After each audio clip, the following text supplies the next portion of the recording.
Alors, au moment même où vous m'accueillez à Bordeaux, c'est magique, moi je vous reçois à la maison, chez moi, à Paris. Alors, bonjour à tous. Alors, ce que je voulais vous dire, c'est que quand j'étais petite, mais j'étais pas peureuse du tout. J'avais pas peur du noir, j'avais pas peur des fantômes, j'avais même pas peur des araignées. J'avais apprivoisé une araignée même, j'avais mise dans une boîte et j'avais appelé François Mitterrand. Parce qu'on était en 89 et c'était un nom très à la mode. En fait, j'avais peur que d'une chose, j'avais peur de manquer de temps. Alors, au lieu d'aller à l'école, je restais à la maison pour faire toutes les choses que j'avais à faire. C'était surtout quoi? C'était jouer du piano et écrire des histoires. Et notamment l'histoire de Pompon l'Amigale. Alors Pompon l'Amigale, c'est une araignée royaliste qui œuvrait pour le retour de la monarchie en France. Parce que comme je vous l'ai dit, on était en 89, tout le monde fêtait le bicentenaire de la Révolution, et moi j'en avais un petit peu marre parce que j'avais remarqué qu'il y avait une particule à mon nom, Émilie de Turckheim. Et donc je me suis dit, il y a peut-être des gens, pendant la Révolution française, dans ma famille, qui se sont retrouvés du mauvais côté de la guillotine. Alors je comptais sur Pompon l'Amigale pour les venger. Et alors ma mère, elle trouvait ça super chouette que j'ai autant d'imagination. Donc elle me laissait rester à la maison. Et elle me faisait même plein de petits mots d'excuses, elle m'inventait plein de maladies bizarres pour que je puisse rester chez moi. Et c'est pas une blague, hein, j'ai passé la moitié de ma scolarité chez moi, en pleine forme, à jouer du piano et à écrire des histoires d'araignées royalistes. Alors aujourd'hui, j'ai 2 garçons. Et quand à la fin d'une journée où on a fait 50 000 trucs, ils me disent « Ah, on n'a rien fait, le temps est passé trop vite », j'ai la gorge qui se serre et je repense à moi, quand j'avais leur âge, qui avait tellement peur de manquer de temps. Par exemple, j'avais peur de ne pas avoir le temps de visiter le monde entier. Mon rêve, c'était de voyager. Alors dès que j'ai eu 18 ans, j'ai donné plein de petits cours, des petits cours particuliers de latin, et avec mon argent, à chaque vacances scolaires, je partais voyager. Alors je partais tout le temps avec une copine, un sac à dos et les mains dans les poches. Et comme ça, je suis allée au Pérou, en Bolivie, au Chili, au Brésil, aux États-Unis, au Canada, en Thaïlande, au Vietnam, en Chine, en Mongolie, au Japon. J'ai pas arrêté de voyager. Comme si je me disais vite, vite, vite, vite. Il y a 197 États reconnus par les Nations Unies, j'aurais jamais le temps de tout voir. Mais en fait, en faisant ces voyages, j'ai réalisé que j'avais pas peur de manquer de temps. J'avais peur de perdre mon temps. Et j'ai senti qu'il y avait 2 sortes de temps dans la vie. Un temps vide et mort, comme par exemple me vautrer devant la télé pendant 3 heures en rentrant de la fac, ce que j'ai beaucoup fait. Et puis un temps vivant et habité. Tellement vivant et tellement habité que tout le reste de ma vie, je pourrais aller lui rendre visite comme à un ami, rien qu'en voyageant dans ma mémoire. Et je me suis dit que c'était comme ça qu'il fallait traiter le temps, comme un ami, ce que j'appelle faire honneur aux heures.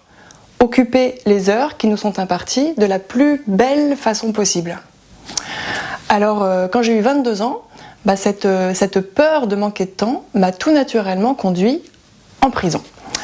Alors, en prison, mais je vous rassure, du bon côté des barreaux. Je suis devenue ce qu'on appelle visiteuse de prison. Ce qui veut dire que pendant un peu plus de 10 ans, toutes les semaines, j'ai rencontré des détenus dans un petit parloir dans lequel on a passé de vrais moments ensemble, en tête à tête, loin des gardiens et loin de toute la violence de la prison.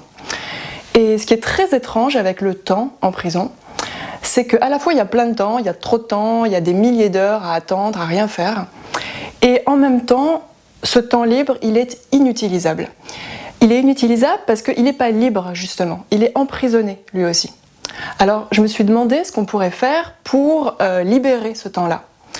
Et je suis sûre que ça vous est tous arrivé déjà d'être en train de lire un livre et de ne pas savoir depuis combien de temps vous lisez, ni à quel endroit vous vous trouvez.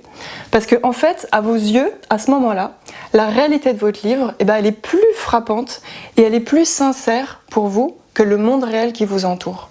Donc je me suis dit que grâce à ce temps hors du temps qu'offre la lecture, peut-être que les détenus pourraient s'évader de prison et tuer le temps mort, tuer le temps perdu. Alors j'ai fait rentrer des livres dans le parloir, plein de livres. Ça n'a pas été facile tous les matins parce qu'il faut savoir que le niveau d'études il est très très bas en prison. Donc souvent j'avais en face de moi des gens qui savaient à peine lire. Et je pense notamment à ce garçon qui m'a dit un jour mais en fait un livre, si on le lit pas, il se passe rien. Je dis qu'est-ce que ça veut dire ça?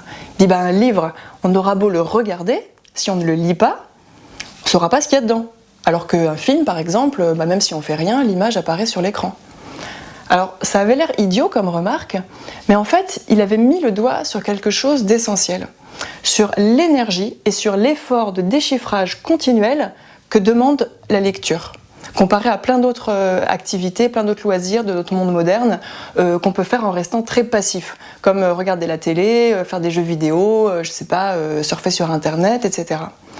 Alors le garçon qui m'a fait cette remarque s'appelait Mounir, et il a lu Chronique d'une mort annoncée de Gabriel Garcia Marquez, le prix Nobel de littérature, dans le parloir, sous mes yeux, à voix haute, en mettant le doigt sous chaque mot.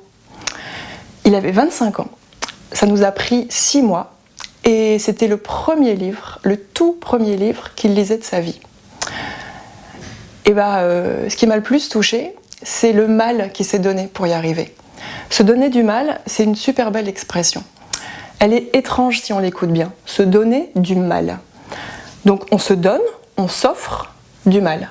Autrement dit, les efforts qu'on fait, c'est comme un cadeau qu'on se fait à soi-même. Et dans ma vie, la plus belle illustration de cette expression, se donner du mal, c'est la course à pied. Moi j'adore courir, je cours beaucoup, je cours tous les jours, entre 5 et 10 km, parfois plus. Et quelquefois je me dis, mais pourquoi je cours autant ? À quoi ça rime comme ça de courir toute seule dans la forêt, comme si j'étais pourchassée par un sanglier ? Bon. Et en fait, pour comprendre à quoi ça sert, il faut voir comment se passe cette course. En fait, au bout d'une demi-heure, je me sens très très bien quand je cours. Et puis, au bout d'une heure et quart, je me sens très très mal. J'ai la tête qui tourne, j'arrive plus à respirer, je suis complètement découragée, j'ai envie d'abandonner. Et là, je me dis, accélère. Alors j'essaye, j'accélère. Et ma foulée s'allonge, et mon souffle se calme. Et là, je sens pousser en moi quelque chose. Je sens pousser une réserve de force que j'aurais jamais soupçonnée. Et la joie que je ressens à ce moment-là, la joie d'avoir en fait surmonté mon découragement, c'est pour elle que je cours. Et c'est aussi pour cette joie que j'écris. En fait, quand je commence un roman, je ne sais pas du tout ce que je suis en train d'écrire. J'écris 5 ou 6 heures par jour, complètement dans le noir. Et puis progressivement, il y a des personnages qui apparaissent. Et ils se mettent à parler. Et il y a un décor qui apparaît autour d'eux. Et après des mois d'écriture et des centaines de pages écrites, je réécris tout. Je recommence au premier mot de la première phrase. Ma patience à moi, c'est celle-là. C'est d'accepter qu'il faut souvent en passer dans la vie par un long brouillon. Et cette idée du brouillon, c'est vraiment quelque chose que j'essaye de transmettre à mes enfants. Leur expliquer que dans la vie, c'est très important de tâtonner, de se planter la gueule complètement, ne serait-ce que pour se relever et recommencer, et ce, bien au-delà de ce qu'on croit être les limites de sa force ou les limites de sa patience. Alors, j'ai une autre histoire de brouillon à vous raconter. En fait, j'ai pas osé vous le dire tout à l'heure, mais les petits cours de latin, ça n'a pas suffi pour me payer mes voyages au bout du monde. Alors, j'ai cherché une manière de gagner plus d'argent. Et à cette époque-là, j'avais scotché sur mon mur une carte postale, c'était un pastel de 2 gars, une fille toute nue dans sa baignoire. Alors, j'ai bien regardé la fille, ça n'avait pas l'air très compliqué quand même ce qu'elle faisait. Alors, j'ai mis mes petites annonces sur internet et je me suis mise à poser 10 heures par jour dans des ateliers où il faisait très froid, toute nue. Moi qui ne sais pas rester en place 3 minutes et qui porte une robe de chambre en laine polaire par-dessus mes habits quand j'écris à la maison, tellement je suis frileuse, c'était pas vraiment un métier pour moi en fait. J'ai eu super froid, j'ai attrapé 999 angines à peu près et puis j'ai trouvé le temps très très très long. Et finalement, toutes ces heures à compter les minutes, à avoir froid et à avoir mal aux muscles à force de rester immobile, ça fait très très mal, ça a été un merveilleux brouillon. Si bien que aujourd'hui, 14 ans après ma première séance de pause, je continue à poser et je me lasse jamais de la douceur en fait de cette activité et qui ressemble à aucune autre activité et qui crée des liens merveilleux avec l'autre, avec le peintre. C'est une relation tout en silence, tout en immobilité, ce qui est très très rare dans la vie. Et je trouve que dans notre monde qui est hyper frénétique, hyper bruyant, hyper productif, c'est carrément révolutionnaire de pratiquer une activité aussi inutile, aussi lente, aussi silencieuse. Alors, je sais pas d'où ça m'est venu en fait, cet amour du brouillon. Mais ce qui est sûr, c'est que ça m'est pas venu de l'école française, hein, parce qu'à l'école française, il faut tout le temps donner une réponse. Soit elle est bonne, soit elle est fausse. Et je vois là, 25 ans ou 30 ans plus tard avec mes enfants, que ça s'est pas tellement arrangé. Mais moi, j'ai commencé l'école primaire aux États-Unis. Et là-bas, au prix que coûte la scolarité, on n'ose pas dire aux parents que leurs enfants sont complètement nuls. Donc on leur dit qu'ils sont merveilleux, qu'ils sont super forts. Et alors moi, j'étais contente d'être une très bonne élève. Et quelques années plus tard, je suis retombée sur mes cahiers de notes, mes carnets de notes. Et j'ai réalisé que j'avais été une élève complètement nulle. Et je me suis dit, mais quel mensonge généreux! Quelle façon fantastique d'encourager un élève! Et l'avantage de ces méthodes qui font l'éloge du brouillon, qui font l'éloge des erreurs, des errements, c'est que ça donne confiance en soi.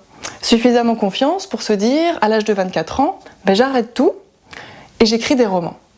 Alors à cette époque-là, je venais quand même de faire une licence de droit français, une licence de droit anglais, Sciences Po, et j'étais en 3e année de doctorat. Alors mon directeur de thèse m'a dit, mais c'est pas un peu dommage là quand même d'arrêter maintenant, d'avoir fait tout ça pour rien? Eh non, c'était pas dommage, parce que c'était pas pour rien. Et rien n'est jamais pour rien si on s'est donné beaucoup de mal. Alors je me suis dit, j'arrête, j'écris des romans, et puis si j'arrive pas à gagner assez d'argent avec mes romans, c'est pas grave. J'irai de temps en temps attraper une millième angine, toute nue, dans un atelier, et j'écouterai tranquillement, patiemment, le temps passer.